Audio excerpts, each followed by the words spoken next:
নির্বাচন কেন্দ্রিক কোনো ভূমিকা নেই বললে আসলে ভুল। আমরা আমাদের কিন্তু বৈষম্যবিরোধী ছাত্র আন্দোলন বেসিক্যালি ছাত্রদের সাথেই আমরা সবথেকে বেশি কানেক্টেড, দলমত নির্বিশেষে সব জনগণের সাথেই কানেক্টেড। আমাদের সাথে যোগাযোগ আহত শহীদ পরিবার থেকে বিভিন্ন এলাকার একটা সার্কেল আছে, একটা কানেকশন আছে। কিন্তু মূলত আমাদের নেতাকর্মী থেকে শুরু করে বেশিরভাগই ছাত্র আমাদের সাথে যারা যুক্ত, সেই জায়গা থেকে আমরা এই নির্বাচনে সরাসরি আমাদের বৈষম্যবিরোধী ছাত্র আন্দোলন থেকে কেউ অংশগ্রহণ করছে না। এবং আমরা বেসিক্যালি যেটা বলছি যে সিস্টেম কেন্দ্রিক যে ভুলগুলো আছে, যে ত্রুটিগুলো আছে, যেমন ইলেকশন কমিশনের নিরপেক্ষতা, তাদের উপরে যে কোনো প্রেশার ক্রিয়েট করা হচ্ছে কিনা এবং তারা আইন বহির্ভূতভাবে কীভাবে ঋণ খেলাপি এবং দ্বৈত নাগরিকত্বধারীদেরকে বৈধতা দিচ্ছে, সেই ব্যাপারগুলোতে আমরা প্রশ্ন রাখছি এবং তাদেরকে আলটিমেটামও দিয়েছে। আমরা খুব শীঘ্রই দ্রুত এর বিরুদ্ধে কর্মসূচি ঘোষণা করব, কেননা তারা যদি সুষ্ঠু নিরপেক্ষ ইলেকশনের আয়োজন না করার দিকে অগ্রসর হয়, আমরা সেটাকে কোনোভাবেই বাস্তবায়ন হতে দিব না।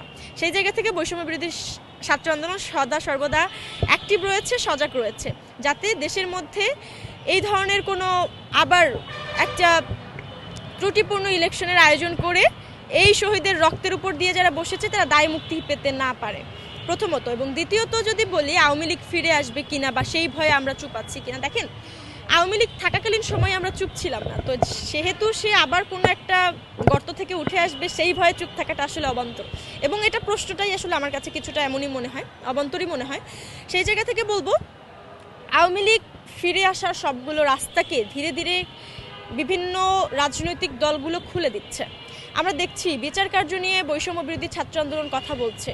১.৫ বছর পরে এসেও যারা এই শহীদের রক্তের উপর দিয়ে ক্ষমতায় বসেছে এবং ক্ষমতায় ছিল, তারা কোনোরূপ সংস্কার, কোনোরূপ বিচার ব্যবস্থার উন্নয়ন অগ্রগতি না ঘটিয়েই তারা দায় মুক্তি নিতে চাচ্ছে। সেই জায়গায় নতুন করে বৈষম্য বিরোধী ছাত্র আন্দোলনকে দায় মুক্তির জন্য, সঠিক বিচার কার্যের জন্য, প্রশাসনকে তার নিরপেক্ষ জায়গায় আসার জন্য নতুন করে দাবি জানাতে হচ্ছে। আপনারা জানেন কিছুদিন আগে আমরা এই বিষয় নিয়ে কথা বলেছি।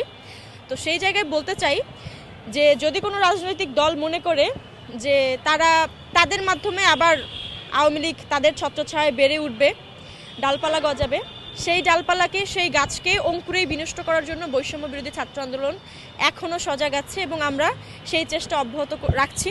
আমরা কোনোভাবেই এই স্বৈরাচারী দলকে, এই গুম খুনকারী দলকে, বাংলাদেশে নৈরাজ্য সৃষ্টিকারী দলকে, খুনের পরম্পরা সৃষ্টিকারী দলকে, কোনো সর্বাত্মকভাবে সব প্রতিষ্ঠানকে ধ্বংসকারী দলকে কোনোভাবেই বাংলাদেশে আর ফেরত আসতে দিব না।